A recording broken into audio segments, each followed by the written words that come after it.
ભૂચાલ લાવ્યા બાદ અમિત શાહની રણનીતિ યુપીમાં પણ કામ લાગી છે। સપા અને બસપાના એમએલસી આજે ભાજપમાં જોડાઈ ગયા છે। ભાજપમાં જોડાયેલા પાર્ષદોમાં સપાના યશવંતસિંહ ભુક્કલ નવાબ અને સપાના જયવીરસિંહ સામેલ છે। આ ત્રણેય પાર્ષદો ખૂબ ઉતાવળે ભાજપમાં જોડાયા છે, જેની પાછળનું ખાસ ગણિત છે।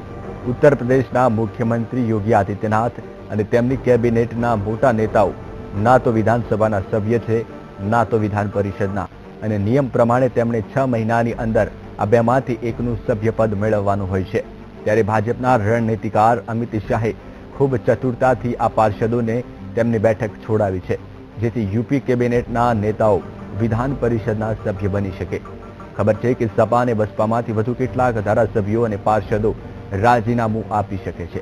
આ પૂર્વે અમિત શાહ 2 દિવસીય લખનૌની મુલાકાતે હતા અને જે દરમિયાન શનિવારે આ પાર્ષદોએ વિધાનસભા પરિષદમાંથી રાજીનામું આપ્યું હતું।